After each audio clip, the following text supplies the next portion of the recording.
What do you mean, kind of? Well, He didn't show up last lesson.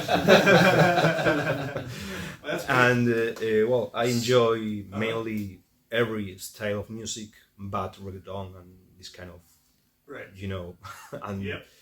uh, No need to explain. no, yeah, not really a professional musician, but You play a lot, or yeah, I take it really serious, and I try to go to every masterclass lesson excellent. Yeah. to learn everything I can since here and to everywhere I lived, like Madrid, Paris, or whatever.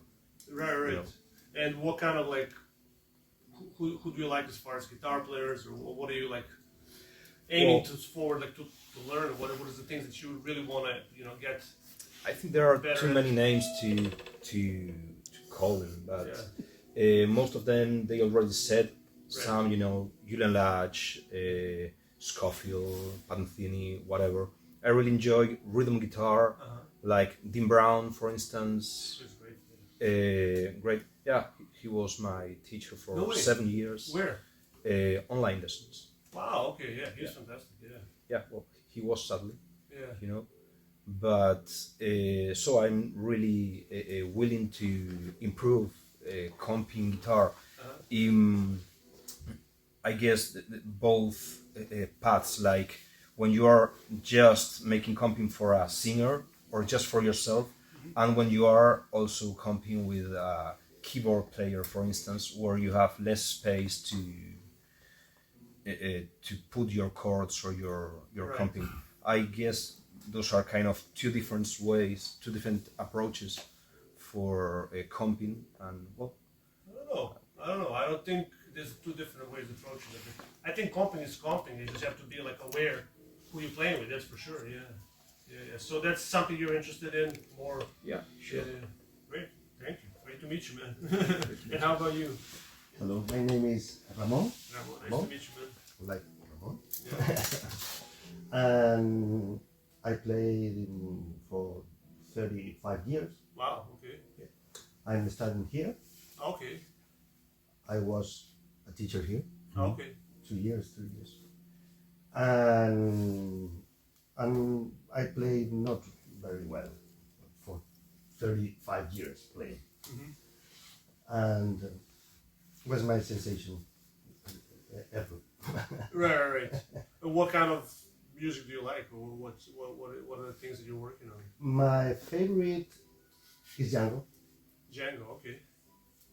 It's incredible for me. Oh, yeah, for everybody. I think. If you listen, if you have ears, yeah, it's incredible. Yeah. Yeah, Yeah. and George Benson. Oh, yeah, one of the best. One of the best, if not the best. Yeah. Yeah, Talk about soloing. Yeah, it's.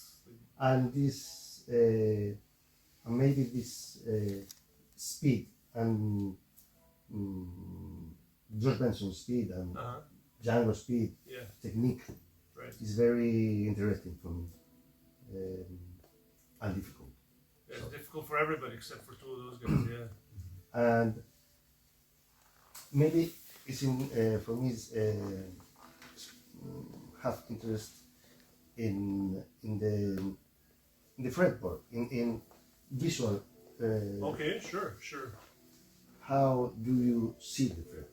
Okay, that's a And very you good and question. you. Yeah, that's a very good question. That's a very good thing. Also, we don't talk a lot about it on the guitar, because you mentioned that piano is very visual. Guitar is also very, very visual too. If you know the basics, you can visualize it, and you can actually play very easily over any chord if you're able to visualize the chord. And I mean, there are a couple of little, like basic tricks that that everybody should know, that you can visualize on the chords, and then kind of like approach it that way. And I mean, if you think about it as a visualizing the chords, let's say if you have like a chord, I mean, first of all, how many chords do we have? How many chords are they? How many chords do we have? How many chords? I don't know. A lot. Take a guess. 1,000? 1,000. What do you think? How many chords are It there? depends. How many different Triad. chords? Huh? Yeah, triads, 4-note chords. You have 4 different kinds of triads, or 5 if you're counting suspended. and then you have all the 4-note I'm chords. excited. Wait, how many? I don't know. Take a guess. I'm not that good at math. Okay, how many chords are there? I guess those were like kind of 16 or 16. 18, something. So 1,000 or 16? Okay, good. It changes with the age. Just How can't. How many chords are there? A lot. A lot, yeah. Ruben, how many chords are there? It's like, I don't know, I sing. I don't care. Yeah, what's chords? What do you think? How many chords are there? No, as many as the tones, but then you can shape. No, it there's out. 12 tones, but, Yeah. right? But if in shapes, Well, I don't know. in Actually- shapes, I don't know. You know what? There are only 2 chords. I'm serious. There are 2 chords only. There's a tension chord, and there's a resolution chord. That's really what it in music is. Gives music a movement.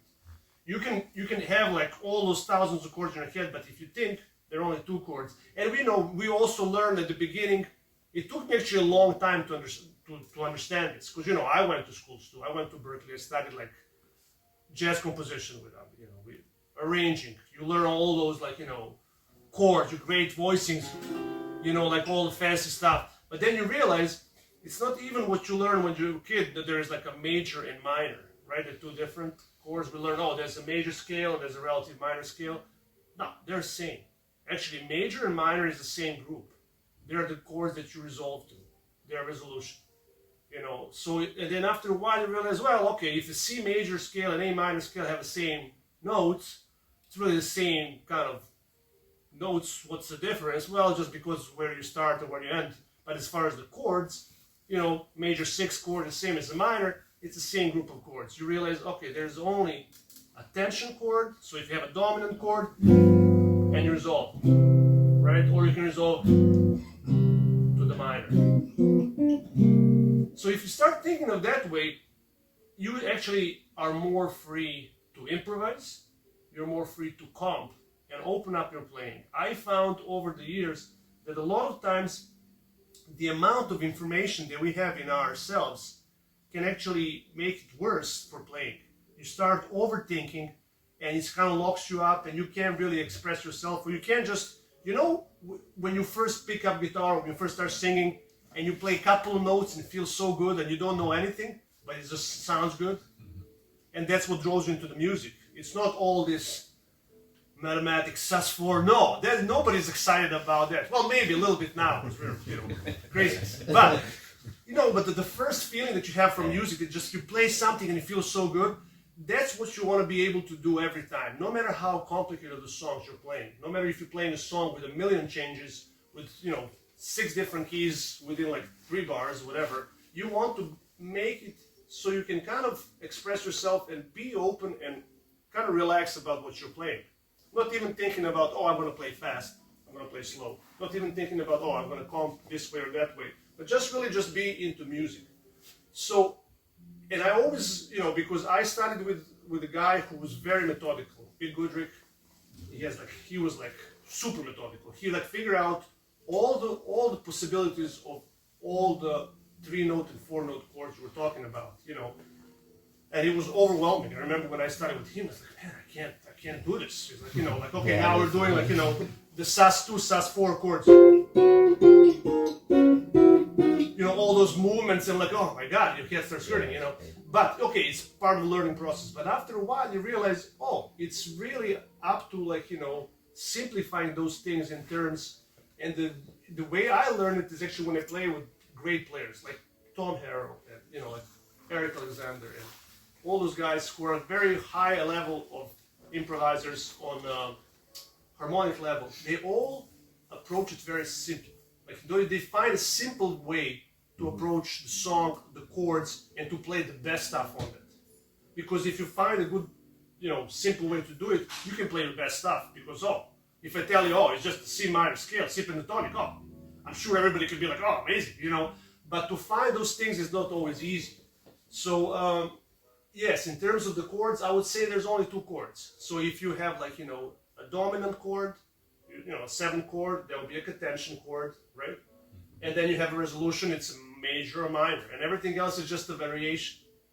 You can have a minor 7, you know, or minor. Still a minor chord with a major 7, doesn't matter. It's still minor. You know? Or if you have a major, you know, like if you have a major sharp 5, it's still a major chord. Doesn't matter how, like, you know, what you add on it, you know. So if you look at it this way, it's, and that way when you play the song, you can also comp and say, okay, during a certain chord, you can just kind of say, okay, this is a tension, and you play tension chords and then you resolve, right? So try to think that way first, you know, just try to simplify things. Maybe how about I play something? Maybe Abel, you want to play with me a song? Sure. Yeah, we're going to play a little bit, so you can just kind of see where I'm at, and then we can talk about it, and then we can go into, you know, it's comping or whatnot. And,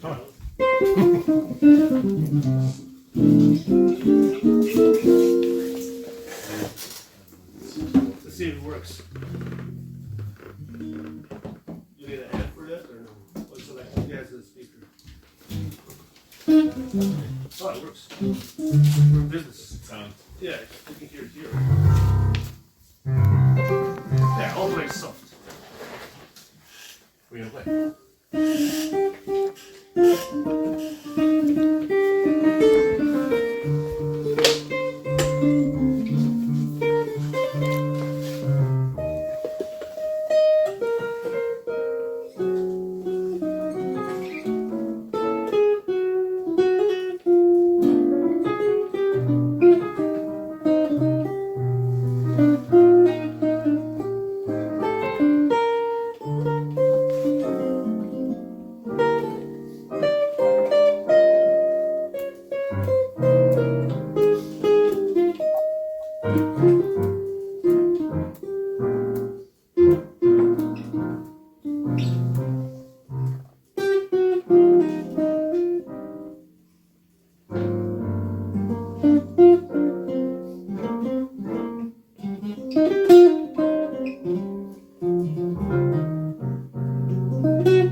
Alright,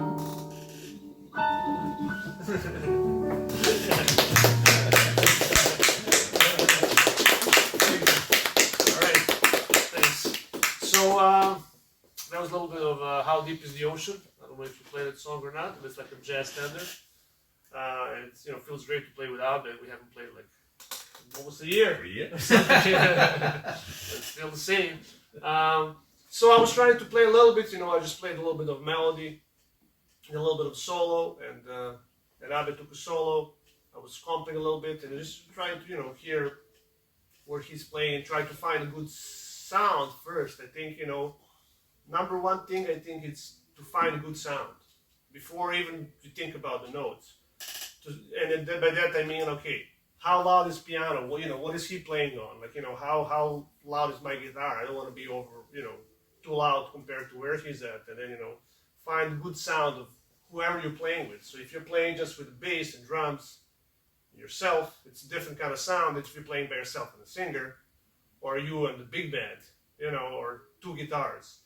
Everything has a different sound. So I think the first thing to do is just find your volume, find how loud you are, so it sounds pleasant, right?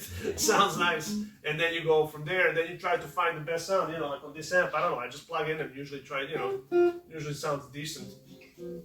If you have an instrument that you like, I mean, those are great too. Like tellies are very versatile, but sometimes you need a specific thing to get a sound that you want. You need a pedal to boost it up. Well, I play like this is like kind of like an acoustic instrument. It's a hollow body, so it kind of gives me the sound right away that I want. I don't need much pedals, so I usually use the amp just to make it a little louder, so just to get the volume up if I need to. And usually it doesn't change the sound if I crank it up or not. So anyway, so you have any questions like regarding what I just played, or Yeah. yes, go ahead. Yeah, one or two. Uh-huh. So, you said that you're always thinking in terms of tension and release, Right. which I get. But like obviously, you all the chords like guitar chords, all the scale shapes, all the arpeggios and stuff. So how are you choosing what to implement? Are you thinking about the music in real time, about the harmony, or how do you get there? Because usually when I'm trying to improvise, emphasis on the word trying, sometimes I get caught up in thinking about which chord I'm playing over, what sort of tension I'm playing over the chord, trying to avoid certain notes or trying to target certain notes, and all comes off a little bit robotic at times. So, Right. Well, yeah, I think one of the things you can't really do much is, even though it sounds crazy, but you cannot think too much when you play. And we all think when we practice, you have to think, figure out things, but once you're in the music, there's not enough time. We're not fast enough to think, okay, maybe you can think of, oh, I'm going to play this lick now. Oh, it's C minor. Cool, I can do this thing over C minor. But in the real time, you can that's going to like take you away from the moment. You might play that lick, and then after that, you'll be like, okay, what now? And that's what makes it sound robotic. So there's nothing wrong with practicing licks. And the licks are a very important part of the playing, and they're a very important part of jazz language. Now, you should be able to play the licks. You should be able to play that because it is a big part. It's fun to play patterns too. But there's different things when you improvise is to try to create a melody over a certain chord. So what I'll do is, like, if I start to play on a song, I'll see, okay, what can I come up with? What kind of melody do I want to start with? And the simple is better. If you start with something that's very complicated and you have a lot of notes, it's much harder to develop than just having 2 or 3 notes. I mean, improvisation is all about melodies, really. I mean, the way in jazz you think of the improvisation is really somebody was playing the melody and kind of added a couple of notes, and then start adding more and more notes, and then it didn't sound anything like where he started from, but that's improvisation. So I think if you take 2 or 3 notes, and if I have a C minor chord, let's say in this song, the song starts in C minor, right? Play the C minor chord for me. You plugged in, right? Yeah, just play it, yeah. So then you start to hear, okay, this is my triad, right? I can kind of try to make a melody, like off the triad, right? and then I can try to develop on that. So I'm just thinking, okay, the melody notes of the C minor triad, putting some notes in between, and then see what I can come up with in the moment, right? And then the next, so I have like a C minor, and then the next chord is really 2-5. It's like basically a D minor 7 flat 5, G7. Well, I can just look at that as a G7. It's just a dominant chord. So it'd be like C minor, G7, back to C minor, right? So then that's what I was talking about earlier. Is you have two chords. One is the minor chord. The other one is a dominant, and then the dominant always does what? Dominant always takes you. Yeah, goes somewhere. You bring you somewhere. So this one, in this song, you start with the minor chord, C minor, then it goes to the D, G7, resolves back to C minor, and the next one we have a dominant chord that goes to the 4. Actually, sorry, 5. Goes to the G minor, right? So the 5 of that is a D7, yeah. So then if I'm playing, maybe you can play this. Let's play this 1, 2, 3, 4. So C, G7. I'm simplifying this. Yeah, C minor, and then D7, and then G minor, and then that's D7 again, and then G minor again. So you have minor chord C, dominant, G7, back to the C, then D7, 2, 3, 4, G minor, D7. Good. So I'll play over there. Yeah. So it's really like a, okay, 1, 5, 1, and then 5 of G minor becomes 1, 5, 1. Okay, so let's do that. 1, 2, 3, I'll play a little bit, yeah. 1, 2, 3. So, you gotta play in the time. Yeah, sorry. So it goes, look, 1, 2, 3, 4, 1, 2, 3, 4, G7, right?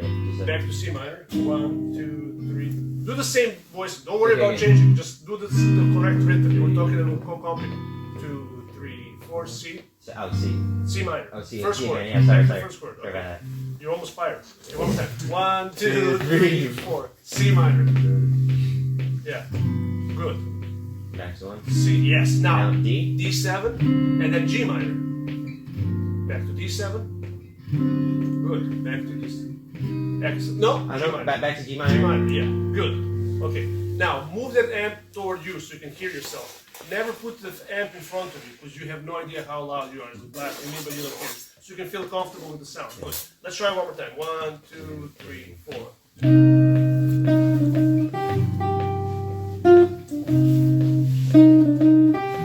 D7. G minor. D7.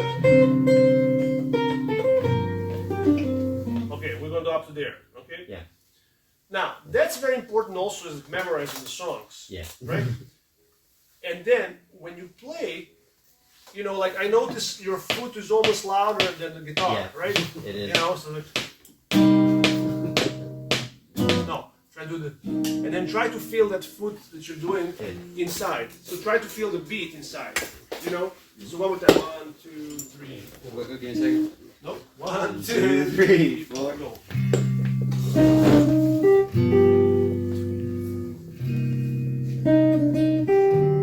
Okay, you gotta play on one. Just play on one. Just play it. 1, 2, 3, 4. 1, 2. Just simple that. Just give me that rhythm. Yeah. Right.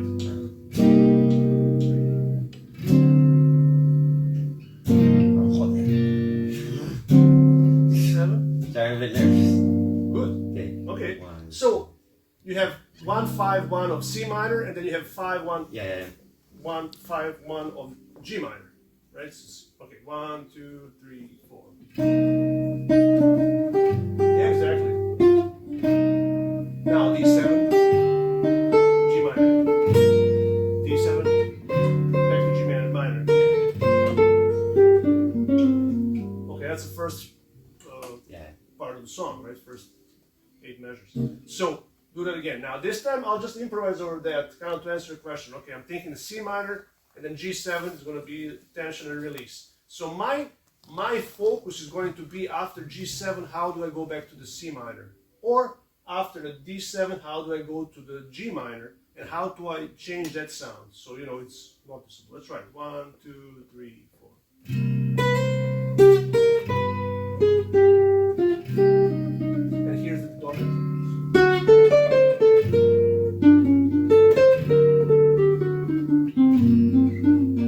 Right? So in my mind, I'm just following that chord, my pattern. I don't even know what I'm playing, really. I know I'm starting off with a C, right? And you play the C chord, and I know, okay, I'm going to the G. Well, the one note that is different than the G7 has that C minor doesn't have is what? The D. No, D has a G, C minor has a D in scale. Oh yeah, I thought you meant the chord Huh? B.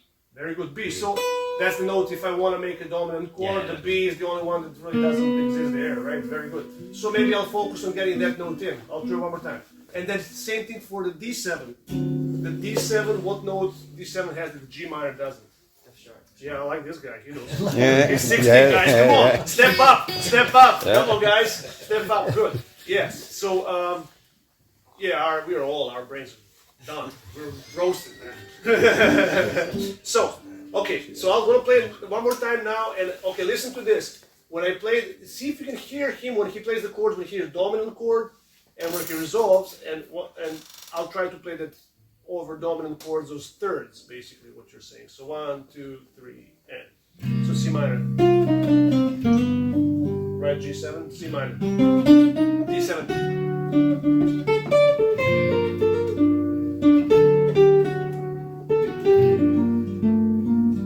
Right? So I make the melodies around those notes. So I know, like, okay, in my mind I'm hearing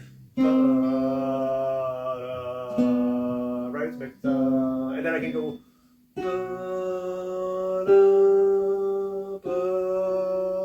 that's my melody. Now I'm not gonna play like that because it's gonna suck.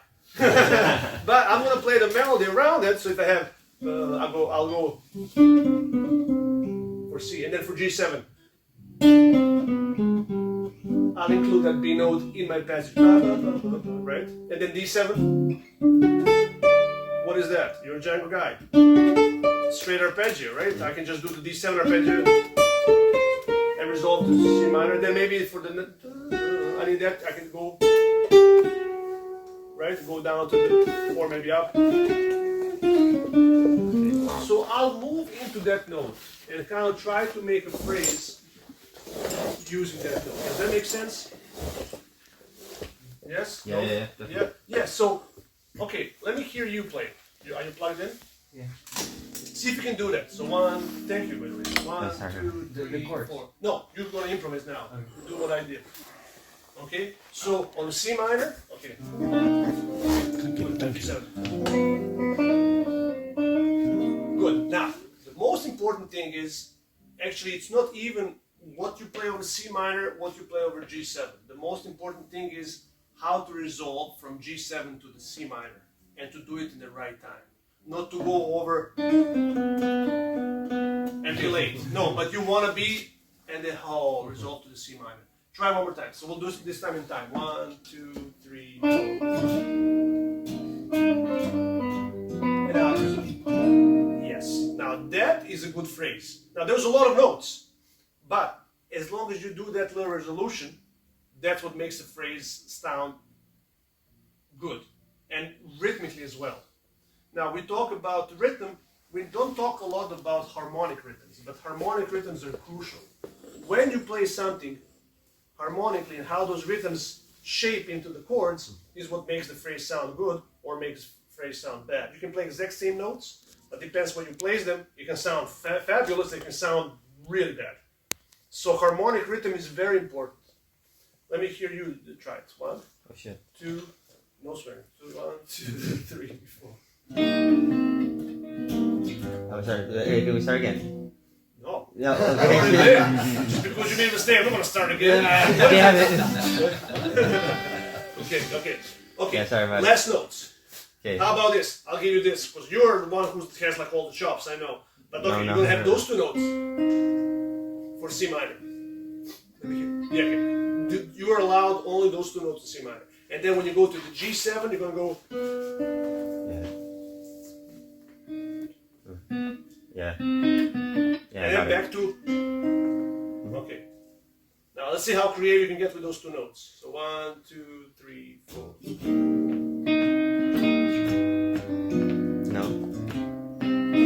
one more time. Not bad. Don't overthink. Just listen and try to fit those notes in the right places. 1, 2, 3, 4.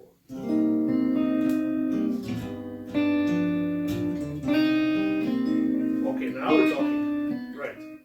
You see what I mean? So it's where you go is really what makes a difference, right? Now try one more time. 1, 2, 3, 4.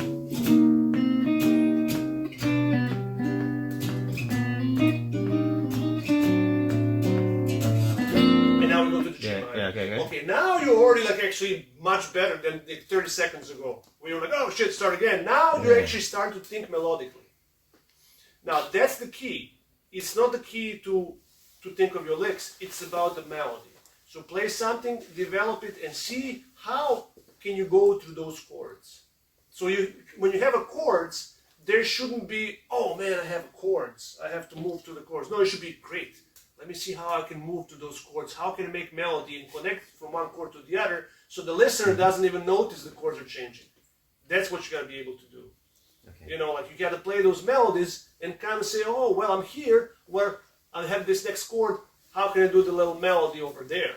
You know, and that's the key. So the next thing would be you have, D7 to G minor, D7. So you're really practicing, okay, one note over G minor, the next note over D7, and now to resolve back to G minor. Let me hear you. Are you plugged in or no? Nope. Okay, you want to plug in or? So same thing, right? There's another amp here if you want to use it. If you want to be plugged in so you can play, yeah. Don't care. Yeah, I think you have like acoustic. You can hear it, right? Yeah. Okay. Ready? 1, 2, 3, 4.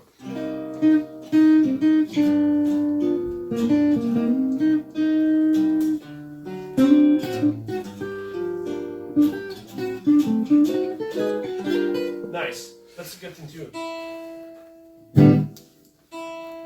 Maybe I'm out. No, I'm not.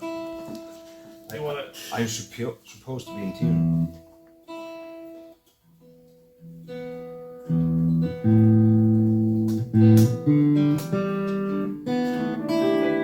G's a little bit sharp.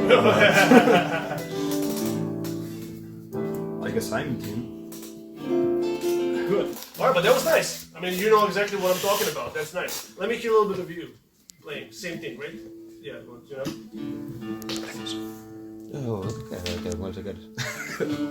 Vai valer mais a pena do que isto.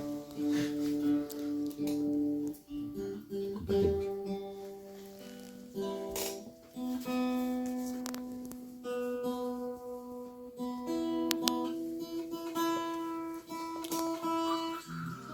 Okay, here we go. 1, 2, 3, 4.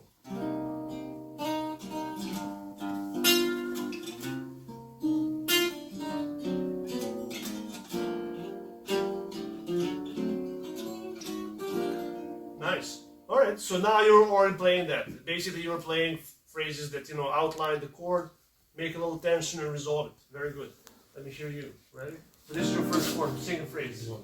Sing a phrase. Yes, of course. That's all we can do. Try. Yeah.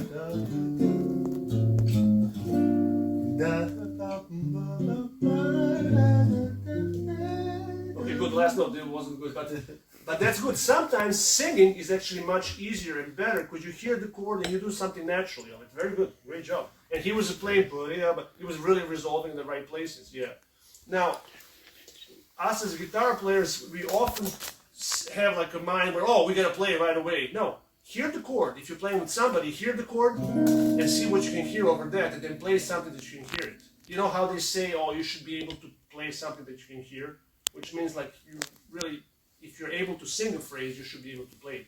If you cannot sing the phrase, you probably won't be able to play it right way anyway. So and then if you want to really get technical about it, I mean, we can, so C minor chord, right? You can have like arpeggios, right? What arpeggios? Basically, there are 3 arpeggios you can play over that. I'm going to ask the harmonic guy. He's studying now. Over what? Over C minor chord. So if I have a C minor chord, basically, what can I do?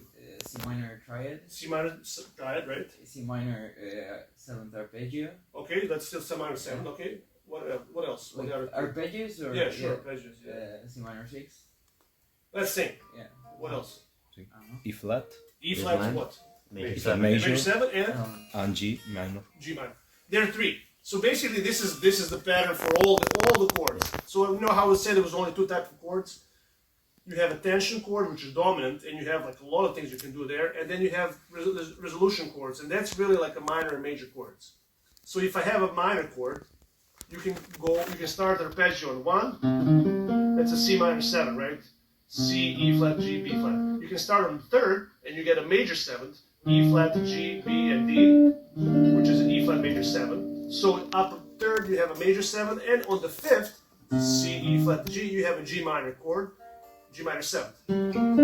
So that gives you 5th, 7th, 9th, and 11th, which is a nice tension for a minor chord. So that's really all there is. So you basically have a minor chord, you have a arpeggio on 1, you have on 3 major 7, and on 5 you have a minor 7 arpeggio. If you have a major chord, it's same, except that major is in the middle, right? So you can go down a 3rd and have a minor arpeggio, or go up a 3rd and have a minor arpeggio, right? So if I have a E flat minor 7, or E flat major 7, I can play C minor, E flat major, G minor. Now, and that's pretty much it. And then you start listening to players, and everybody has different choices. A lot of times, if you listen to like improvisers from bebop era, they will play the minor chord. They will always start on the 5th and play the arpeggio, minor 7 arpeggio on the 5th degree. So if they have a G minor 7, they will play the D minor arpeggio.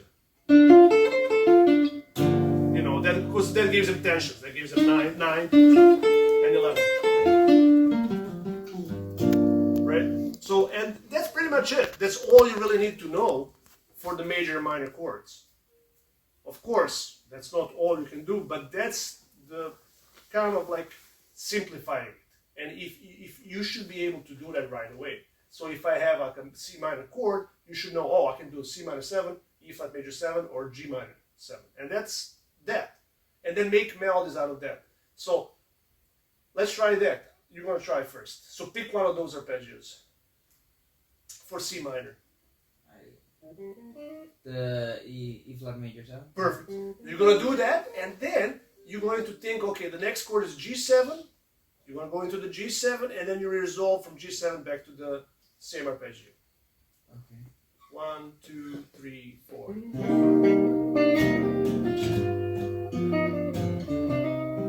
Very good. And now you're resolving in the right places. That was excellent. Do it one more time. 1, 2, 3. Now that wasn't as good. Why not? Because it didn't resolve in the right place. Yeah, you didn't like outline the G7 in the right place, and you didn't resolve to C minor. The first one was much stronger. Do less notes.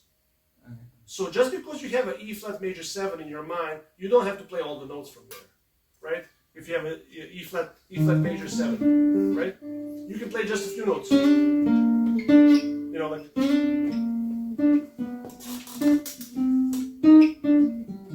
Right? And kind of move that, you know, yeah, 1, 2, 3, 4.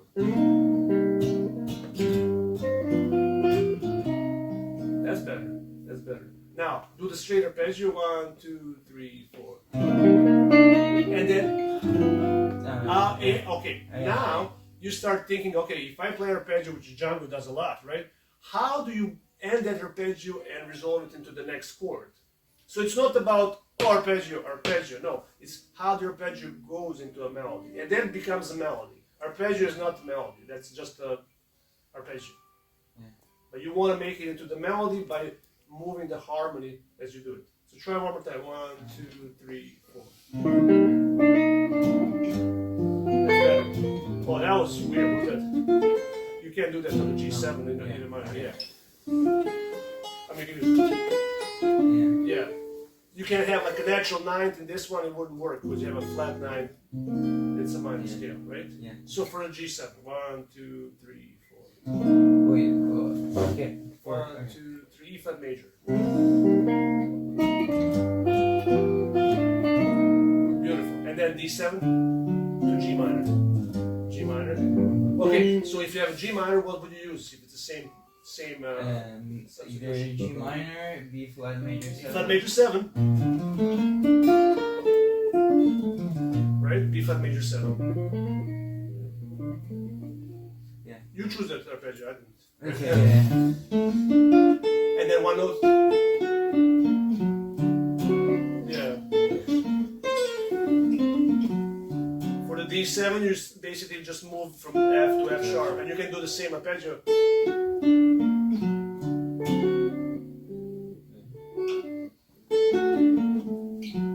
Yeah, it's like kind of like augmented with, you know.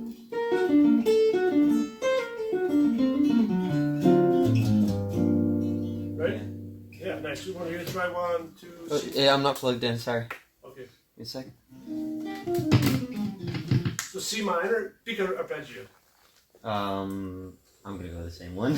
No, G minor. Okay, I'll G, pick G minor, okay. 1, 2, 3, 4.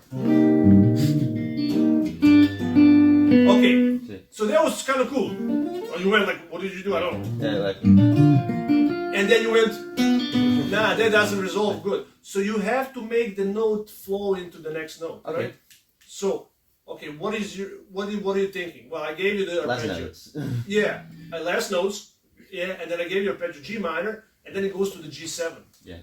Well, that's easy. Yeah, go from G minor to G major. You know, so this is G minor, this is G major. Right, that's what I gave you. Then you go back to the G minor. 1, 2, 3, 4. G minor. G7. Yeah. Okay, that last note that just didn't fit at all. Yeah, it didn't. Yeah, It was but shit. the first part was great. You made the melody that sounded really good. Do it one more time. 1, 2, G minor, 3, 4.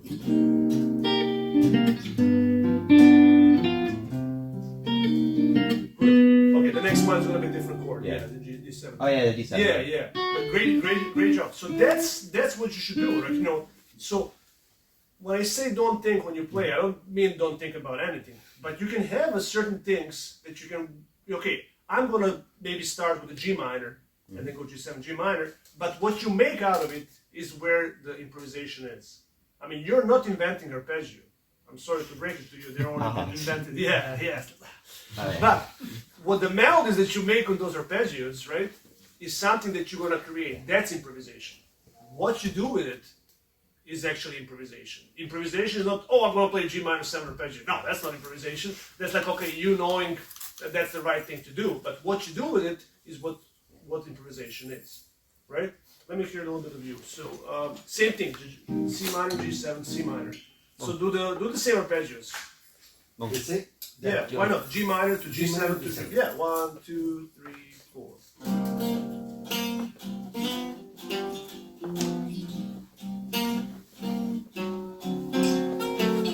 Good, and that's a melody right there. He started very different from you. He's thinking exact same thing as you and me, but sounded very different, and it was great.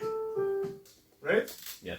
Let me hear a little bit of you. Let's get you an amp, man, so you don't have to do that. Here, take this amp. Yeah.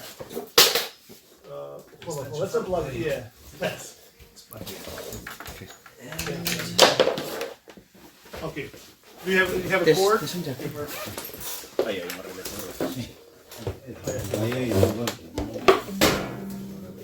Now, while he plugs in, I'm going to give you a little bit of exercise. So when you're improvising, you have very good ears, right? You want to hear, yeah, you do, because I heard you. When you sing, if I play the chord, what you can practice is hear the chord and see if you can sing a note from the chord. Just one note from the chord. Right, and try to get it to the right pitch. No, down, like you did. Good. Then the next note. So try this one, right? The next note is. Right, and the next note would be. Yeah. Now you want to be able to do that, to hear it. So you hear the chord, you see. You want to be. And then when you hear the next chord. Yeah. to be able to kind of like find those notes and then create the melodies of that. That's a very good. Like to find the arpeggios and Find notes from the chords or arpeggio or just one note from the chord to see. Okay, where's the root? Yeah. That's for a G7. Great. Good. So that's something you can do when you practice. You hear the But chord. what I don't finish to get it's like what I kind of understand was you were playing C minor 7 and Yes. he was playing arpeggio of E flat, right? The Okay, third, so what I was the arpeggio of the third so in the one. very good. So if you have a chord, right? It I said- always can be the case. Like It's you a go it's a pad 3 up. or 4 down. The No. arpeggio that you're gonna start with by 4 soloing. Is So correct. so like this. If you have a minor chord, right? Yeah. The minor chord we have a C minor, right? The arpeggio of C minor chord you have a C, E flat, and G. 3 notes. Yes. If you build arpeggio on those 3 notes, so 4 note arpeggio on C, you have a C minor 7, which is. If you start on the next note, which is E flat, the third, and you build 4 note arpeggio on that one, it's E flat, G, B flat, and D. It spells out E flat major 7 Yes. arpeggio. It's a third. Yeah. And if you start on the 5th, which is C, E flat, and G, you spell out G, B flat, D, and F. That's a G minor arpeggio. That can be played Over C Wow. minor chord. yes. So over C minor chord, you can play C minor, Or you the, can play the third or the fifth. yeah, or you can play E flat major 7, or Arpeggio. you can play the G minor 7 arpeggio. Yes. To So- start. To outline open that like chord. the- No, to yeah. outline that chord. So the C minor arpeggio has 1, 3, 5, 7. That's the chord.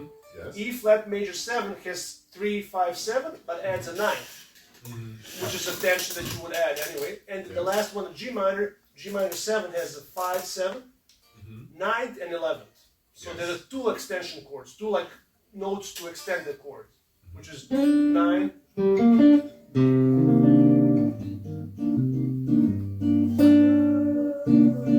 You want me or and then 11.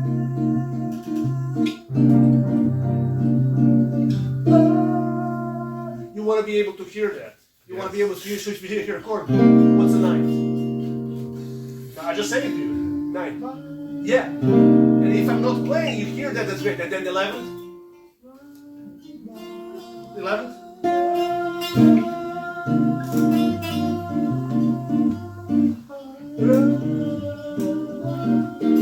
Good. So those kind of things, that's how you can practice for singing. To be able to hear it. If you can hear it, you can sing it. If you cannot hear it, you won't be able to sing it. Yes, yes, yes. You'll be like, oh. But if you learn the sound, you know what? Think about the, this. the feeling of Well, the note, yeah, how it sounds the over the sensation chord. of that. Sensation, yeah. And everybody should be able to do that. You gotta be able to hear like a 9th and 11th. You gotta hear my minor 3rd, root, 5th. If you, yeah, exactly. Now you're singing that's 9th, and then what about 9th?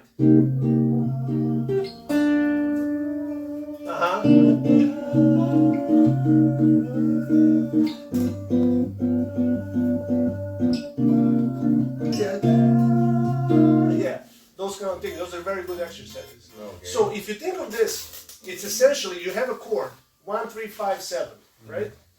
How many notes we have left in the scale that we didn't use? 3, right? Because there's 7 different notes in the scale, right? 8 is the same. And that's it. So, out of those 3 notes, 2 are the ones that you can use as a tension. The third one is what we call a void note. So for you have like for this one we call it a void, but later you don't avoid it anymore. But for this one it would be like A flat. A flat for C, which is a 6th. It doesn't sound right, you know, over that chord. Well, it sounds beautiful if you do it the right way, but that's like it's more of a dissonant note that creates a tension, so you would use it for a dominant chord, right? Yeah. Good. Where were we? You, G minor, G7, G minor. 1, 2, 3, 4. Actually, let's make it bossa. 1, 2, 3. No. Okay, one more time. 1, 2. It was beautiful, but it didn't work with this harmony. Yeah, it was great. I'm gonna make a song out of it. Yeah. You said C minor, G7, G major 7. G7, not major. G7. Okay, seven. And then C minor. 1, Okay. 2, 3, 4. Yes.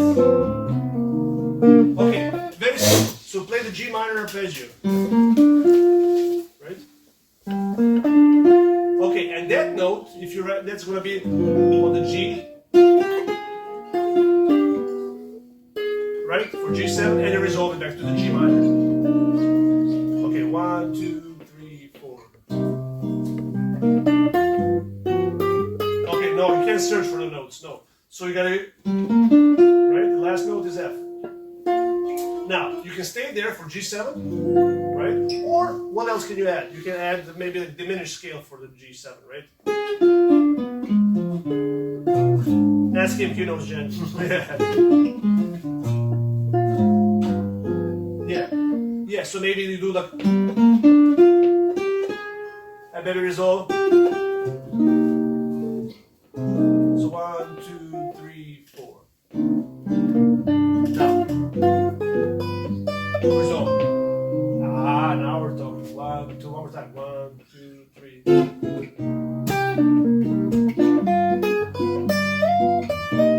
Now we're talking. Now you're playing the stuff that we're talking about. So yeah, take arpeggio, be starting point of arpeggio, right? And then play it. Let me hear you one more time. Now you know it this time, yeah. 1, 2, 3, 4.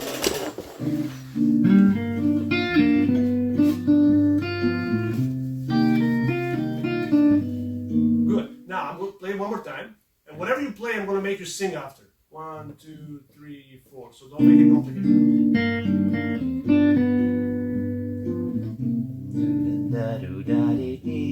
Wow, perfect. Yeah, and all of a sudden you play a phrase that was much nicer. Now, I'm going to make you play same thing and sing while you play. 1, 2, 3, 4, G minor.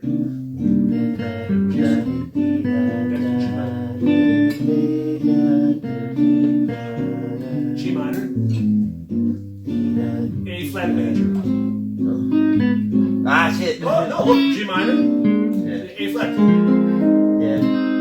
G minor. So we're going to do that over D7. It's just a sub 5, right? Yeah. Okay, 1, 2, G minor, 3, 4. A flat.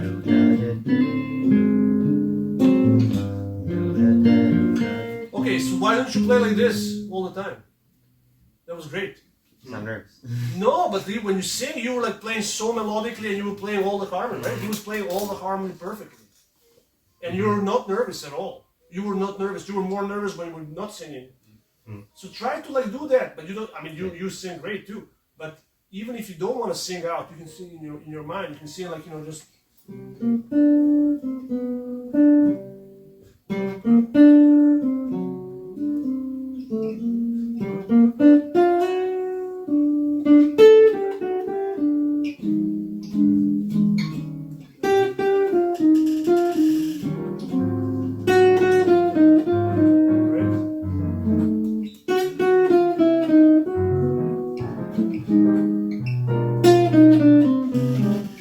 Right? You can sing it, thank you, yeah. But I want to actually play without the chords so you can hear if I'm playing the line, you should be able to hear the chords. Here, I'll play this by myself. And I'll do the same thing. I'll, so...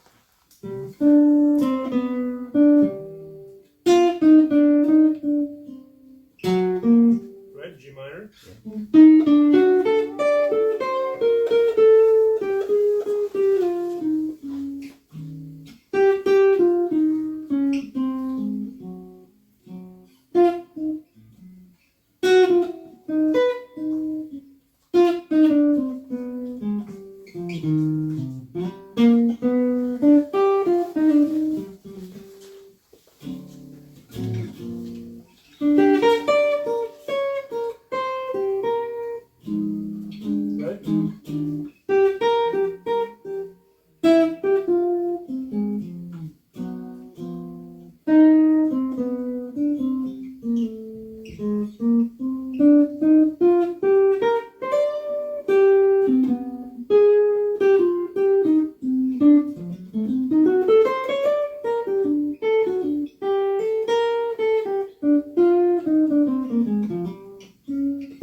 So in my mind, I'm really like playing the harmony, not playing too much. I'm just kind of following the harmony and trying to find the melody that would outline the harmony so you can really hear how the chords are sounding.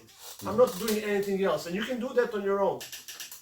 That's the hardest thing to do, actually. You know, on guitar, we always tend to be, like, oh, it's so hard to play solo guitar, because it is. But you gotta sound good by yourself if you expect to sound good with somebody else. If you don't sound good by yourself, you're not gonna sound great with somebody else. They will sound good, but you will still sound the same, you know? So practice that. Try to play the chords without playing the chords. So if you're saying, okay, you know, I'm giving this example of a song we love to play, but it's really just that. C minor, G7, C minor. See if you can play that without playing the chords, just improvising, right? So you guys just, you know, see if you can hear that. Right? You hear. Right? You'll be able to hear that, right? Try one more time. 1, 2, 3, 4. Sorry. Okay, and you heard that you didn't change the right chord. Yeah. That's it. Now you're hearing what you're supposed to do, and then you can improvise around that. But that was a perfect example. That you started, sorry, and we didn't say anything because you're playing by yourself. Don't be sorry to anybody else. Yeah, It's just, but I was thinking of the change and I good. didn't But get now it. you're hearing what you're, now that's what I'm talking about. That makes a big difference how you play. You're not gonna be tensed up. You're gonna be relaxed and try to make the melody. See, already you can't even stop. Now you want to do it. I'm just like That's the thinking. thing. You want to be able to do that. You want to have the urge when you sit down to make music, versus sit down and just practice scales and licks and this and that. Can I make a quick observation? No. Really quick. Quizás buscando, quando estivo tocando solo, todo o tempo estivo medindo casi co corpo. Todo o tempo, co corpo. O sea, moi pouco con the way you were keeping time was mostly inside. Yeah, it has to be inside, yeah. It's the same thing with saying if you don't sound good by yourself, you're not going to sound good with a metronome. Metronome's not going to make you sound good. You have to have the good inner time. And I think actually everybody has the good inner time. Everybody knows when they suck, right? Everybody knows when they play bad. Like, you know, you play and you're like out of time, like you know it, right? Right? I mean, there's no way you don't know it. But it's actually when you practice to kind of keep that coolness about it, so that you, it's almost like that you have to synchronize. You know, like what the synchronization is. How do you say synchronization? Sincronización. Between what you're playing and the pulse inside you. You have to synchronize the note that you are playing with the music and the beat that you're feeling. So if I'm hearing, if I hear this tempo, so 1, 2, 3, 4, right, boom, I'll have to synchronize.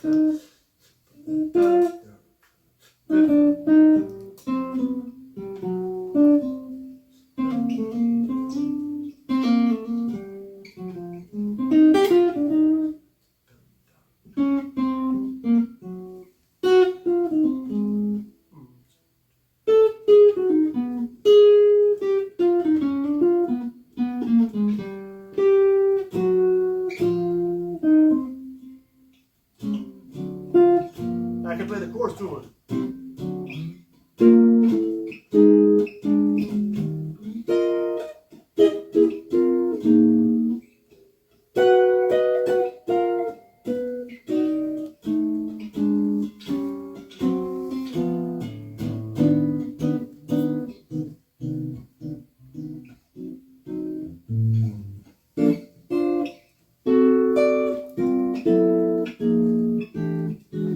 It almost doesn't matter what chords I play. If I have the right time and if I land on the chord, I can just do. You know, doesn't really matter. I mean, this E minor is definitely not in the key, or it's not written anywhere. It doesn't fit anywhere. But if you play it the right way, it can be like a passing chord. But the time is the thing that we actually, what Abbe said is actually probably the most important thing. Is the time. If your rhythm doesn't sound good, you can play the best note in the world, you can play the best melody, it's not going to sound good. The rhythm has to be there. Because we feel the rhythm first. Before you feel the melody or before you feel the harmony. Yeah. Right? I was talking about the coolness. Yeah. about the coolness, about Well, then you cannot learn. You just have to be born with it. you know, Yeah, no, I'm kidding. like- Yeah, of course. No, because you feel comfortable. Yeah. Yeah, and you're talking about the coolness. When you feel comfortable with yourself, when you trust yourself, you're gonna be okay. And you know what? I trust myself to the point where I'm not saying I'm gonna sound good. I don't know what I'm gonna sound like if I start playing, but I trust myself at least to give my best and try to get good time, good feel, and have some nice melodies, and then everything feels much better. I'm not saying, okay, I have to play the best phrase anybody ever played on guitar, ever, right now.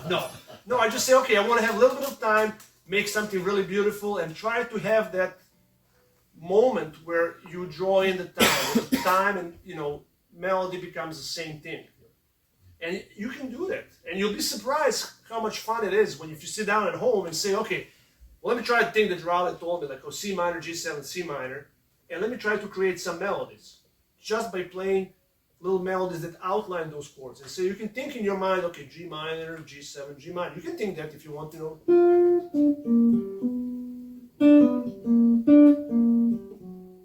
Just make a phrase out of that. And then for that, right? And you can hear the melody. Why don't you try it? Just by yourself. So you're going to play the melody that outlines C minor to the G7, C minor. Maybe go to D7 and G minor as well.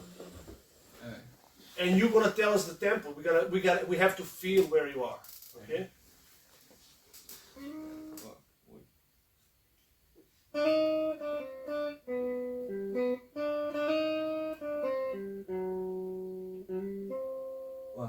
That was perfect. Very good. Really good. Great job. The time was there, your changes were there. Yes. And then you stumble upon the last note. You're like, oh, that's wrong. Well, because you got to think what you're going to do over the next part, right? So, but having the outline, what you're going to do, actually is helpful. That doesn't mean you're not improvising. If you say, okay, if I have a G minor, yes, you have to know what you can do in G minor, right? That's not an issue. I'm not saying you shouldn't know. You should definitely know. So I'm going to ask the singer, now that we talked about arpeggios. So if he nails this down, you guys are in trouble. Okay, so G minor, what can we do in G minor? What arpeggios we talked about? So we can do G minor. We can do what? We can do G minor. G minor 7, right? And then if you start on third, E No. flat. B flat. B flat. B flat. Major. Major is 7. And on the fifth of a G, And so just count them. G, A, B, C, D, D, D minor 7. D minor 7. Right? Excellent. So that's what you would do for the second part, right? So for the second part, you can think, okay, B flat. Well, the B flat is here, right? Right? And then or you can do it here, right? And we were talking about the shapes. I mean, somebody asked about the shapes. Who did ask about shapes? To visualize it. You did. So, it's very easy on guitar. If you have a shapes, it's so easy to see. If you have a major shape, I'll just show you this quickly for the major and minor chords. I mean, you probably already know this, but if you have a major chord, I'm out here. Okay. If you have a major chord, you hold the B flat, right? Basically, this is 1, 3, and 5. The in-between notes are 2, 4, and 6. It used to be here, right?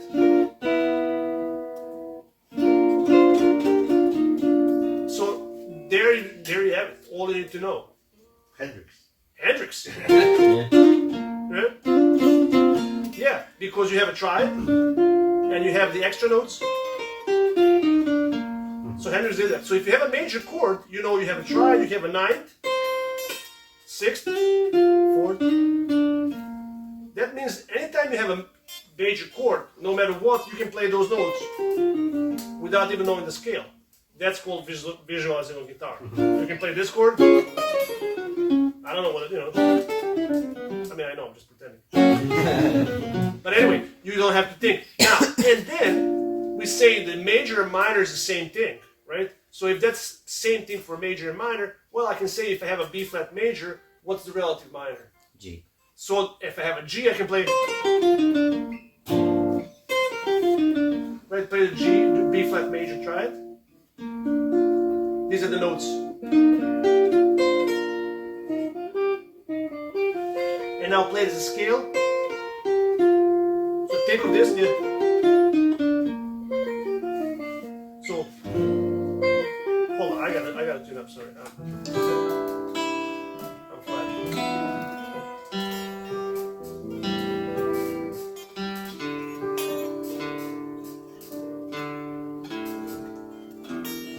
Oh, that's where it is. Thank you. So, okay, G minor. I'll play the G minor chord and you're gonna play the B flat triad with those extensions. Yeah.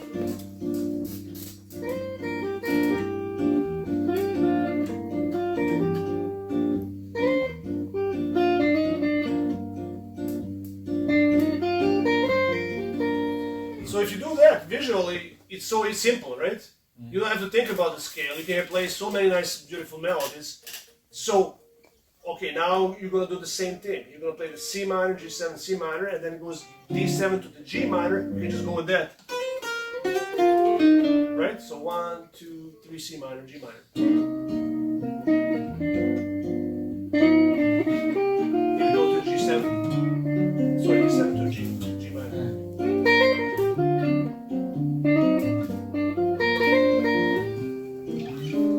Excellent.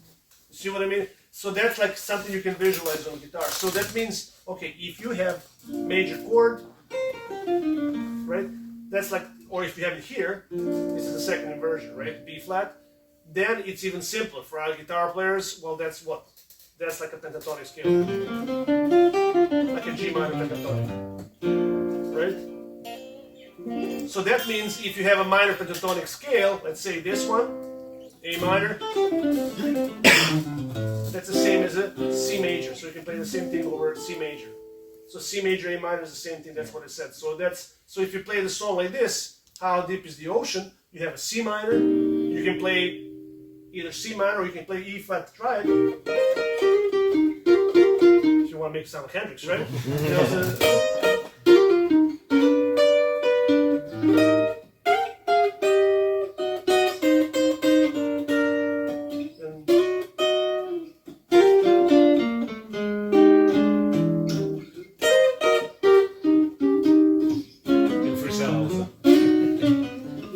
yeah, he does that a lot. So, but you're taking the same way. You know, it's just how you play is different. What you play is different. But the thinking part is the same. You simplify, right? You say, okay, I have this chord. Okay, if I have a major chord, major triad, I know where to play it, right? And if I have a minor chord, well, that's the major, relative minor. I can play the pentatonic,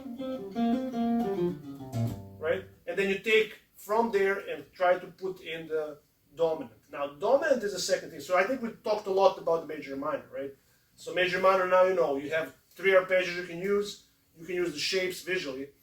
Dominant chords is a whole different beast. Dominant chord is a chord that creates the tension. Anytime you have a 7 chord, that creates a tension with that triad, right? That wants to resolve, you know.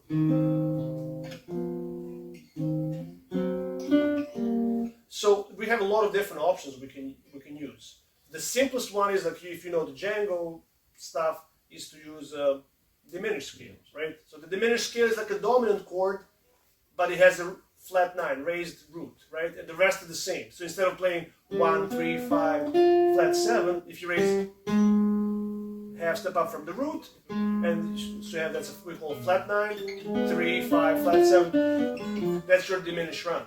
So that's the easiest one you can do because those notes are not part of the chord that it resolves to. So basically those 4 notes you don't have in C minor. So C minor has a C, E flat, G, B flat, and this one has a A flat, B, D, F, all in between notes. So you think, okay, if you're resolving, use the chord notes from the C minor or E flat major or G minor, or use diminished for the G7, right? Let me see that. Look, just to play this. No? It's a B, A flat, B, and D. Okay. Yeah, just a diminished. Yeah, basically. So, and you just when you move it, right? Yeah. I'm just taking 3 notes. Yeah. Yeah. And then that's the simplest way. So if I'm playing C minor, like I say, I can play C minor, diminished, D minor, diminished, minor, diminished. Right, and I don't even need the piano to be able to hear that, right? You can hear it right away, right? Without that, you can hear it. So that's the number one thing. So when you have a dominant chord, which is a 7 chord, think 1 half step up, then 3, 5, right? And then you can add different things, you know. If you want to have a fully diminished scale, you just, which is a half whole step. Is like, are you familiar with that or no? Yeah. But that's actually much more complicated than just having 4 notes first. Much modern sound, no? Well, depends how you play it. Yeah, it can be much modern. Yeah, because if you have a fully diminished scale, you have a lot of different things. You have a lot of different triads. You have 4 major triads you can use. For the G7, right? I can use, if I'm thinking of the triads, I can use a B flat triad. I can use G, B flat, D flat, and E triad, major. So if I have G, so let's say if I have a G7, I can use E and resolve.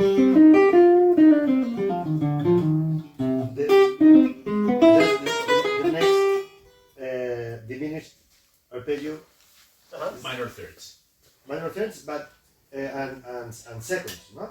Yes. Well, okay. Let's think of this. Okay, if you have a G7 chord, right? And the G7 chord, you have a diminished scale: A flat, B, D, and F. Right? So this is your diminished, right? Which is a half step above the dominant. Now, if I have a diminished, I move up a third. The next one is this, which means this one is now a half step above the dominant, which is a B flat 7. So I can use a B flat triad. And I keep going. D diminished, it's a half step above a D flat triad. Yeah. Right? And then if I keep going, that one is over E. So F diminished is half step above from E, then I have an E major triad. Jesus. So you can kind of combine those. So if I'm improvising, play the G7 for me a little bit. Just this. So I can use the first one, or I can do E.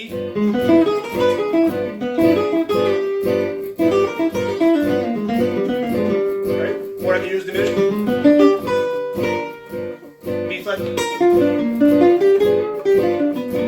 Or D flat. I can use Henry. So much distance, right? And then E, that's really dissonant. Right, E.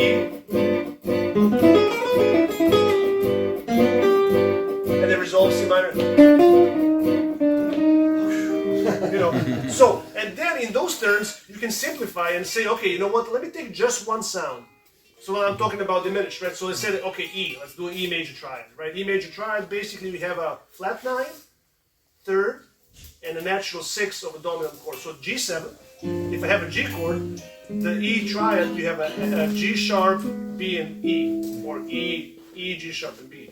E is a natural 6th, 13, right? B is a third, and A flat or G sharp is a flat 9. So you got this. So that means I can play the E major triad for the G7, and then for C minor, I can just go down a half step and play E flat triad, because we said. Right? So I can play it. So I can make it like a little bit masked. So like let's say C minor. So play the chords for me. 1, 2, 3, 4. E minor. I need time.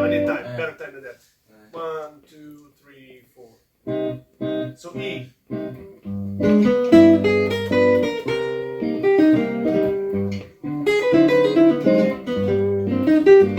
No, just this.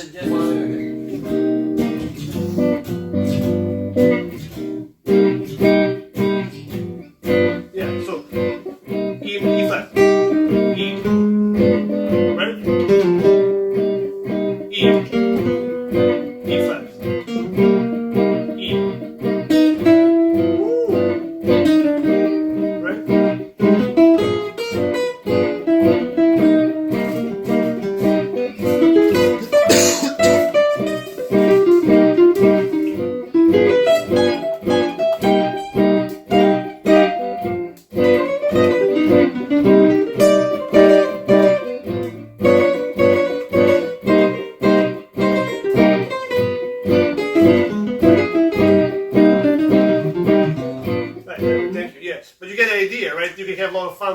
one triad and just kind of move it around, and all of a sudden, okay, you're making a dominant. So that's what I said earlier.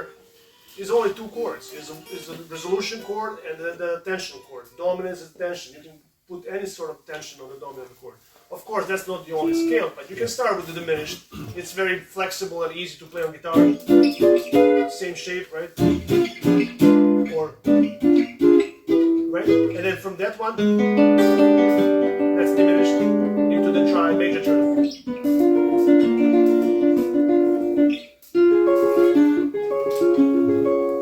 And then just resolve it to the C minor. So just take one of those, but don't take all of them. Take one first, try and see if you can resolve it. Right? That's a little bit way to do it. Okay, you said you're gonna do it first. Okay, pick a triad for the diminished. So you have a G triad, a B flat, D flat, or E. Choose one. Okay, just a triad. Yeah, just a triad.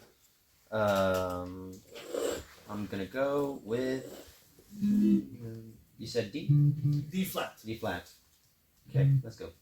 Let me hear you play D flat triad. Oh no. Yeah. D. Oh, D flat. I was thinking C flat. Sorry, I was thinking about B. Yeah, Okay, got that's it. one you choose. Okay, D flat, and then for the C minor, you're gonna resolve it to the C minor. Okay, 1, 2, C minor. Now D flat.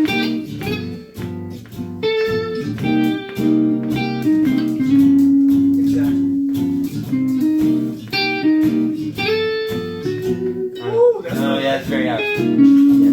Okay, let's do it one more time. But this time we're gonna do something even better, right? Yeah. You're gonna sing. 1, 2. Oh shit. 1, 2, 3, 4. Okay. Now, all of a sudden, it makes sense musically. You gotta do that. For you, specifically for you, you gotta sing when you play. And he sings so well. Yeah, you gotta sing when you play because you play more musically when you sing. You're just like not letting your fingers do it. When you don't sing, you just let your fingers do whatever, and you stop paying attention. musically speaking attention. But when you sing, you're like, oh, really musical. Yeah, that's great. By the way, that's triad that you played, right? The D flat triad, that's what we call a sub 5, right? So if you have a G7, substitute 5 is a D flat 7. So no big deal. So you're just doing that. You basically go.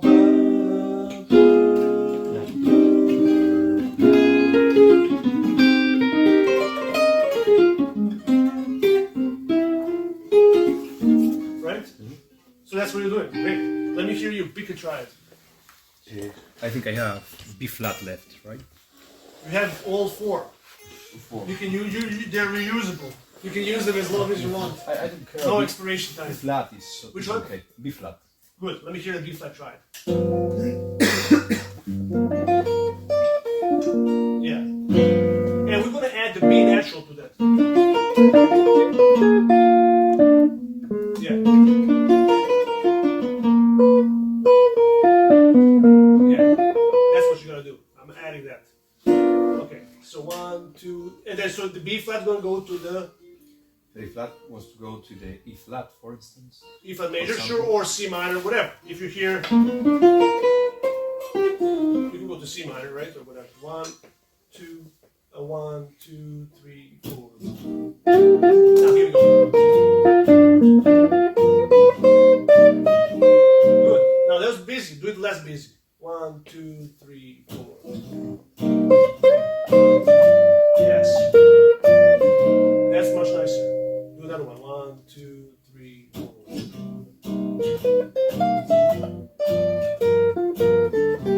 Oh yeah, not bad, not bad. You got. He escaped. Yeah, close call by his experience. Like, oh, okay, there. Good. But that's it. So that's interesting sound. If you listen to Bela Bartok, he uses actually that a lot. Yeah. That would be like. Bartok is this guy that made a lot of combinations with. No, sorry, I'm. Bela Bartok is a confusing. composer. He's a Hungarian composer who lived. That's Nikolai Slonimsky you're thinking about. Oh, Slonimsky, yeah, it's a different. Yeah. Slonimsky's a little bit later. Bela Bartok was earlier. He's a Hungarian composer. Yeah, I know him, but I was mixing him with Slominski. Slonimsky is more like, okay, he was, had a method of learning about the chords, and he divided the scale in the halves equal and parts, in thirds three and parts, quarters, right. and then he made the patterns. It's a famous book because John Coltrane used to play, practice from that, and a lot of great players. And there's a lot of great patterns in that book if you have it, especially for the diminished ones and so on. Yeah, cool. Pick a triad for the diminished. E. Perfect. 1, 2, 3, 4.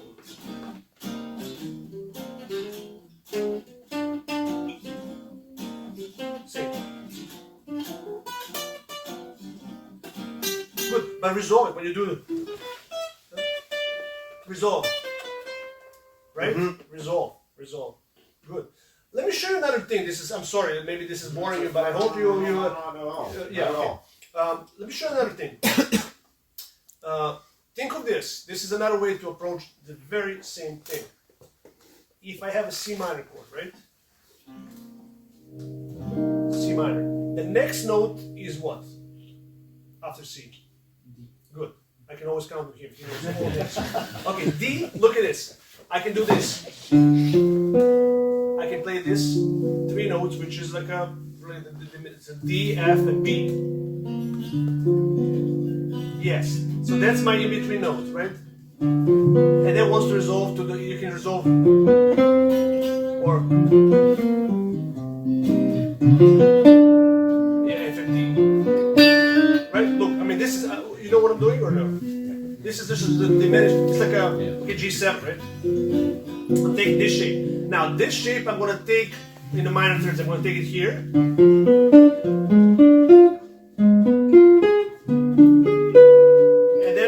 How to resolve it. So from here,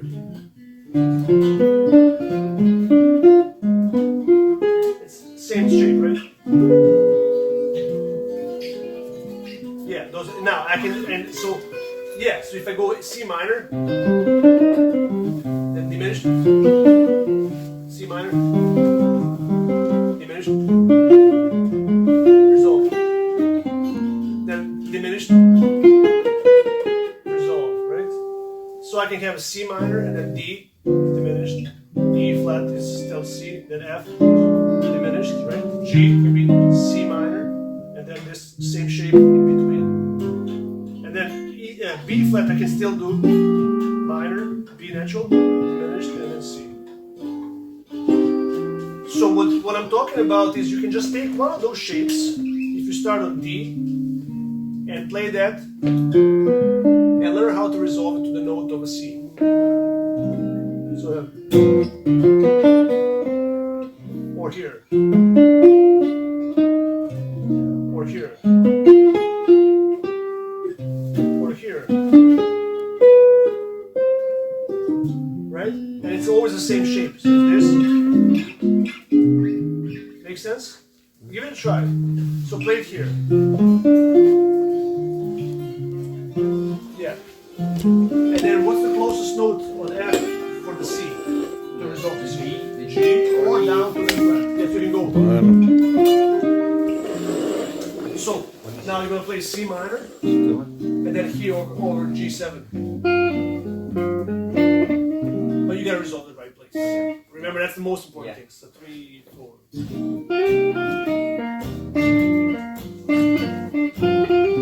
Beautiful. Good. Now you try it. Same thing. 1, 2, 3, C. No, I'm gonna start with the C. Okay, so.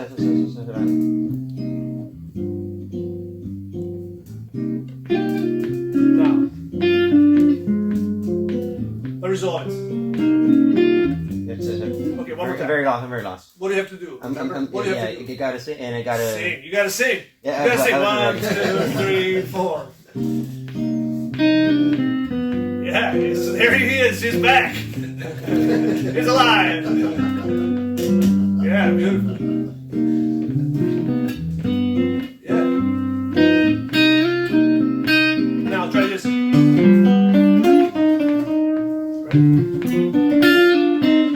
Right. Now here. So, yes.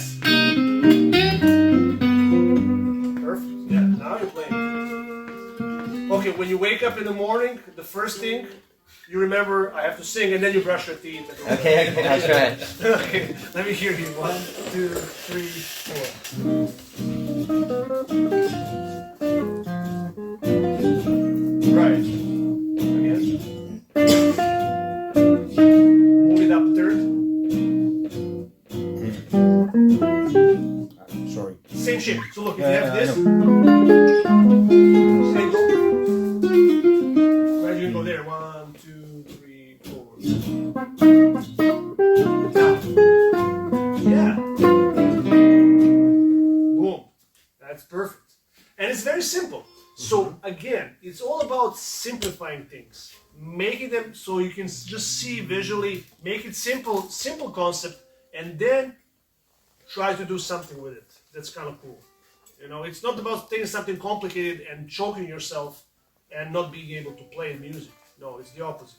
Take something that's difficult, simplify it to the terms. Oh, okay, I can do this, and then expand on that. Cool. Let me hear you. 1, 2, 3, 4.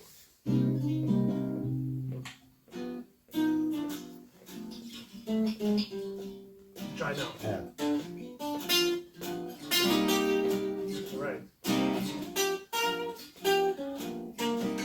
Good, but don't wait for a solution yet. But almost there, but perfect. That's it. I don't. Yeah, get it on your fingers, you know. Yeah. Let me hear you. You're gonna sing, and then see if you can kind of make the tension on the dominant chord and resolve it. So 1, So it 2. will be like a. Just I a- guess you're doing just what they were doing. D7. Yeah, I'm gonna just do it C minor and then G7. Hold on. 1, 2, 3, 4. And resolve. Perfect. Now let's hear that. You remember that? And it goes to 9th. Where's 9th?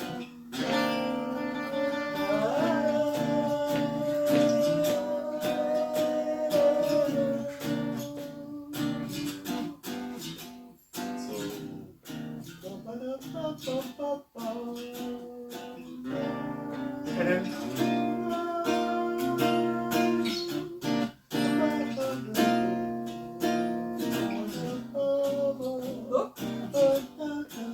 Now it's the 11th. Yeah, that's the thing that you want to be able to hear over the chords. Kind of make some hip notes too. Okay. Great. Excellent. Beautiful. Thanks. Good. How are we doing in the time? Where are we at? I already. What time is it? That's okay. 1:20. Vayas. What? 20 past 1. 1:20. Okay. Good. So we're doing good. Tell me, so that's a simple thing, but what I was kind of showing you is something that you can do on any given song. Every song's going to have a chord, hopefully, unless you're playing percussions. But you know, for a guitar, yeah, you have so you have a minor chord. You can do that. You have 3. You know, just next time you go over a song, you try to learn a song. By the way, it's very important to learn the songs. If you don't know how deep is the ocean, go today and learn it. Learn how to play, learn how to sing, and learn the lyrics, beautiful lyrics too. And learn how to play. And then say, okay, let me see what Rale was talking about. You know, just say, okay, if I have a minor chord, I have 3 choices. Minor on 1, major 7 on 3, minor on 5. If I have a dominant chord, well, let me try that diminished thing that he was showing me. And try to resolve it. So then it's like a really, you simplify. So the song goes C minor, dominant, and then you have goes to the G minor, dominant, G minor, G minor, and then you have a kind of dominant E flat 7. So that's a dominant. So you can use whatever diminished with it. And then A flat 7. You can do B7. B flat. All dominants, right? So I can use all diminished. Then back to the C minor, G7, C minor, then D7, G minor, D7, same as the beginning. Now the difference is the second ending. Instead of going to the E flat 7, it goes to E flat major. So I have an E flat major 7. What can I do? Well, same thing I was doing for C minor. Right? Then I have a quick of C7 to the F minor. So then a C7 diminished. And then F minor. And then a quick A flat, D flat 7. Well, I can can you look at that as a D flat 7 and just do the diminished there, right? And then back to the 1. It's a little turnaround.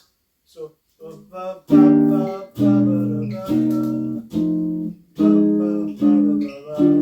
chords there are E major 7, G7, C minor, F7, F minor, B flat 7, E flat. What does it mean? Well, that's a major, dominant, resolve, dominant, resolve, dominant, resolve. And I'm telling you, there's always just 2 chords. There's one that's resolved to, and there's one that you create a tension.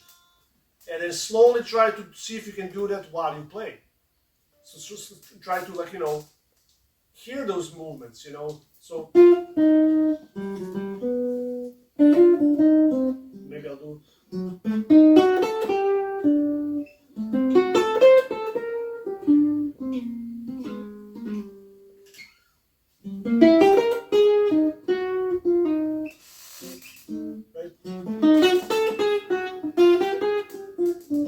Right?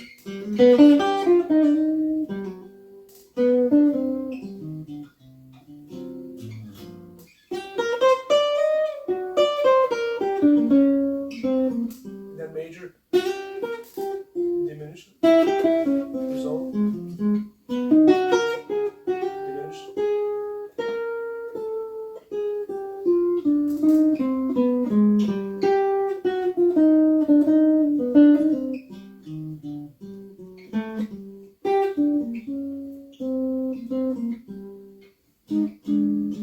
Diminished.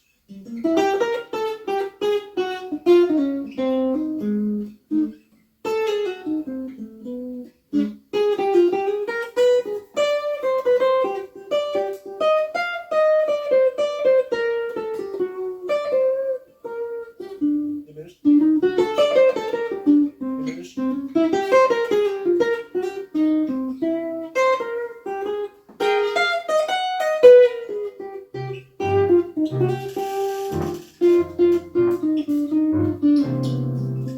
So on, right? It's a very simple thing, right? So in my mind, I just have like, okay, chord, dominant, chord, and then all of a sudden everything opens up. I can be free, and that's the key. You want to be free. You want to, be able to hear stuff, to see which chord. So, are those equal chords?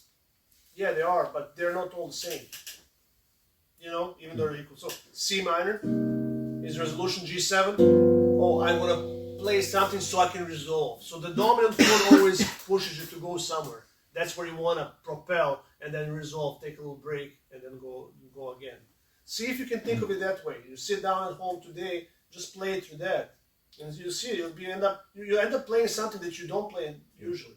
You kind of get rid of the licks and get rid of your usual thing and start creating melodies. And that's really where the music is at. That's why all the players that you were talking about that you like are doing. That's why you like them, because they play those melodies that resonates with us, and they can really do it that way. If they just played arpeggios, they will all sound the same, right? But they all are thinking of arpeggios because that's how you fit through the song. But it's the melodies that you make on those arpeggios or whatever is what makes music, So it's kind of like, difficult to, explain, right? But we all know that. We know that music is you hear something and you feel something, and you cannot explain why you feel that way, right? But that's what you want to be able to do when you play. Try to play for yourself. Try to make yourself feel good about what you're playing. Like when you listen to John Scofield, Pat Metheny, or Django Reinhardt, and say, okay, how can I make myself sound feel good about what I'm doing? So start slowly and just make some good notes and feel good about it. Like what we said, like when you were very young and you just pick up on notes.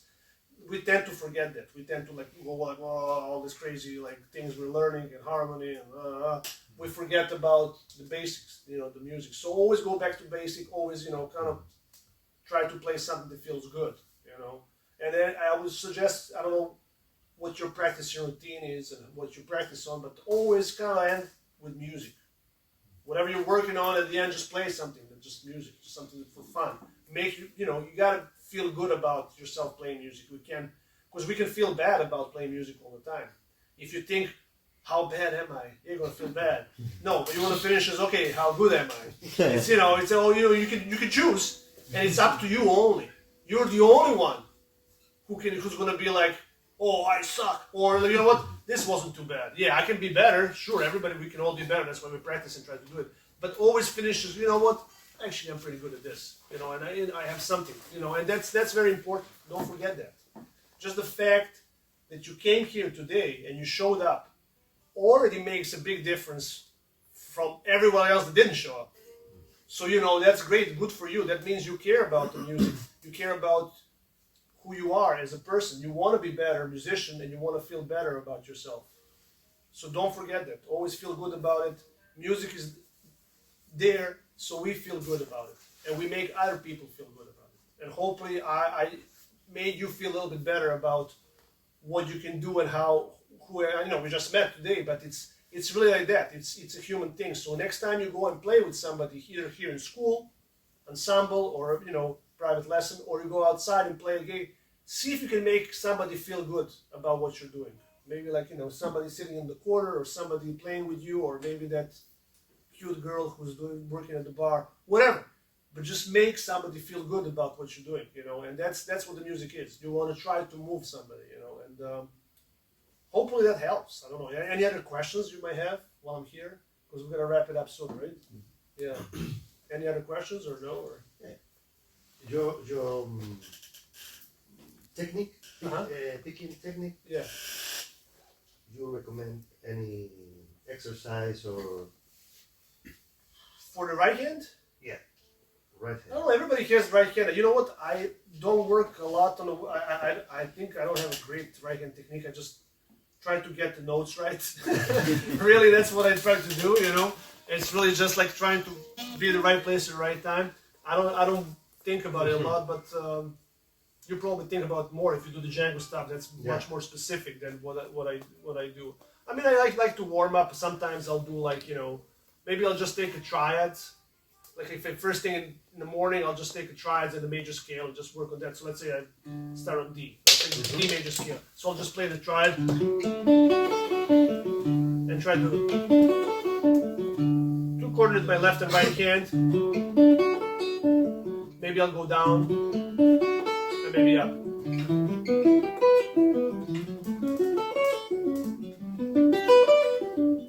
Just a major triad, minor triad.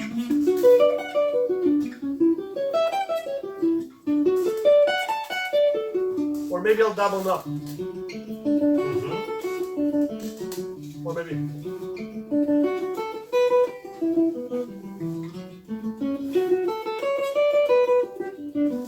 Just to warm up my hand, you know, something like that. Something, you know, that's probably the extent of how much I will do just to technically. I try to practice music most of the times. When I'm practicing, I'm trying to practice music. So I don't think at this point, I mean, you know what, I've been also playing a long time. So my right hand is fine.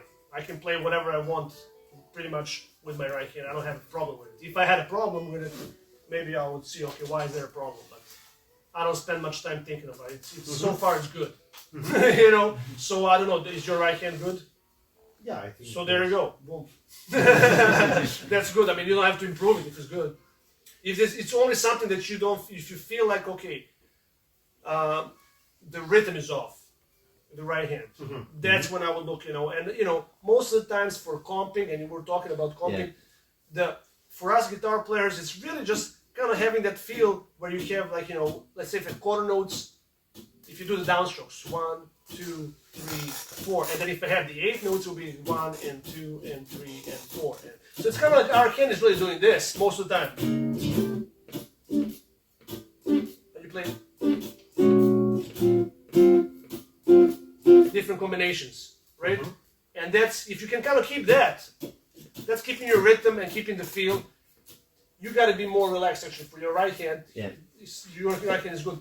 The looser it is, the better rhythm will be. The more stiff you are, the worse rhythm will be. You have to be super relaxed. You can, you know, you can play like for James Brown.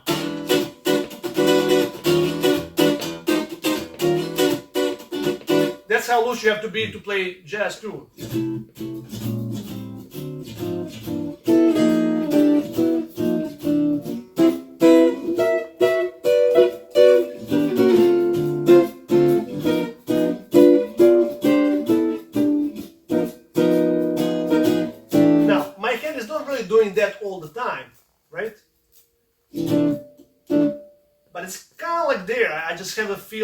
that I'm keeping the rhythm there, and I can play. I'm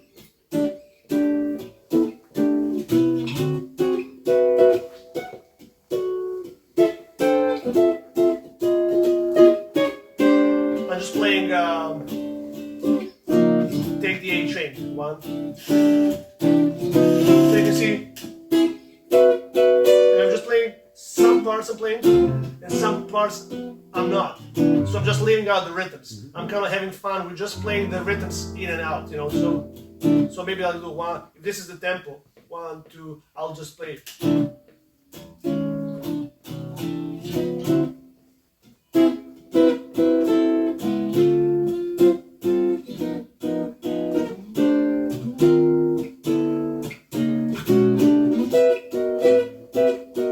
Maybe. But it's the same thing.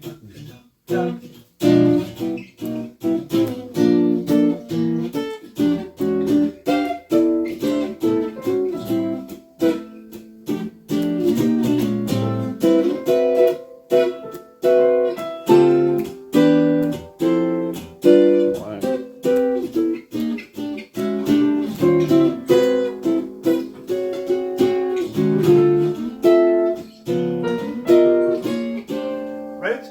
And then I can just kind of play the passing notes as well. You know, like if my rhythm is good, I can play whatever, really. It's gonna sound fine. Trust me. Let's do it. 1, 2, I'll play whatever. 1, 2, 3, 4.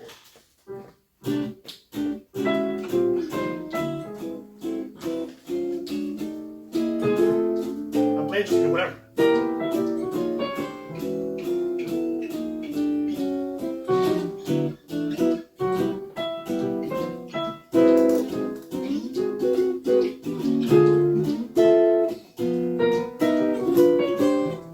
So I was playing a bunch of wrong chords. I mean, B major, D flat major, E flat major. It was fine. It was nobody noticed anything wrong, right? Well, maybe. Well, but anyway, but the rhythm is so important that it actually takes over for that. And then if you're playing with somebody and they have a strong harmonic sense, it works fine, right? So you can kind of do that. Just focus on the rhythm. And just be as loose as you can in the right hand. Just super loose, super relaxed, and it will sound fine. Especially for jazz. You have to have a good rhythm. I mean, pretty much for any music, really. Even heavy metal, like, you know, the guys you like, they have a really good rhythm. If they play like really super fast, their rhythm is so on, you know, like it's like. But it transferred that. Same with Django, like, you know, you hear those guys comping. I mean, their rhythm is like so great that you want to listen to it the whole day, you know.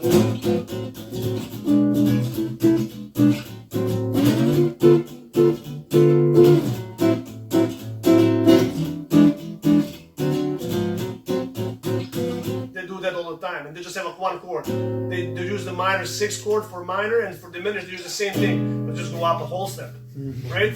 That's pretty much all, you know, gypsy jazz doing, which is great. They don't have to do anything else. You have minor, minor 6, right?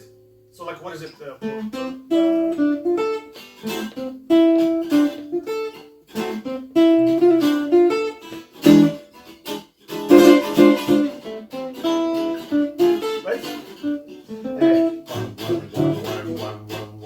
Well, that's for solo, but I was playing the melody. Okay, thank you. Yeah, melody. 1, 2, D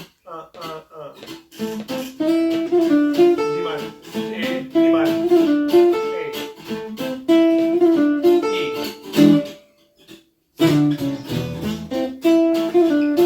Right?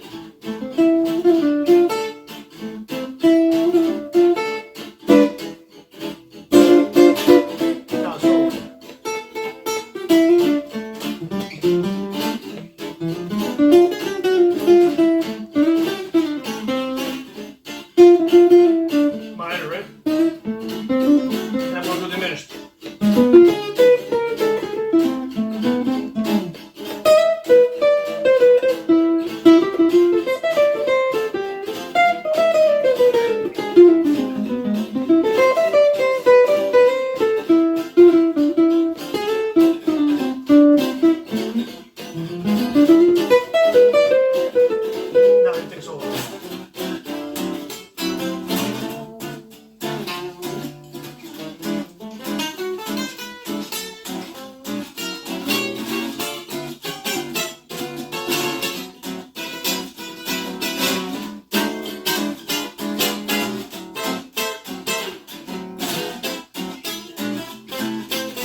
Yeah, he's got it down. Yeah, nice job. So it's really about the rhythm, right? So for what I'm playing, I'm thinking the same way. I'm still thinking, okay, this is A minor, D minor, and then the E7, I'll play the diminished. You know, it doesn't change much, but it's the rhythm that affects it sounds different. It's like, oh, wow, it sounds like a gypsy jazz. Well, yeah, but it's the same thing. It's just the rhythm. As long as your rhythm is relaxed and loose, yeah, you'll be able to play it. Yeah. So, yeah, right hand, I don't know. I guess maybe for rhythm, like for this, you know, gypsy jazz, they have a specific comping, but for jazz, if you have a good feel, if you have a 4 beat that feels good, you can do everything with it.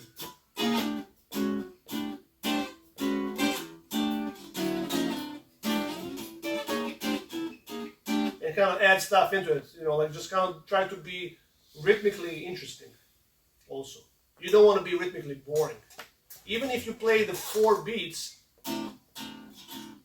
make it sound good. Like, you know, if it's to Freddie Green, like, you know, when he's playing with Count Basie, right? It's like, so great. I mean, he's playing like, you know, what was that? He will be like, and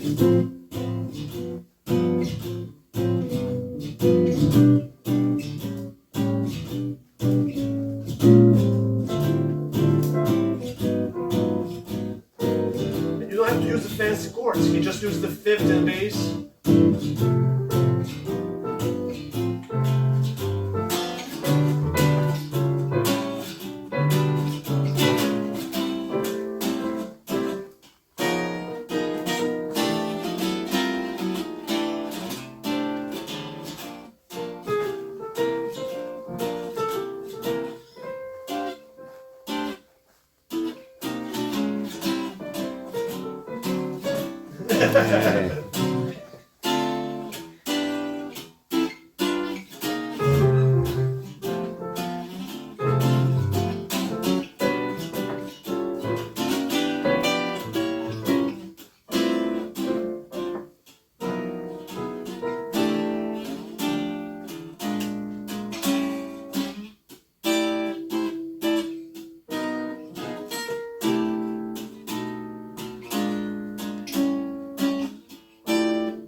Yeah.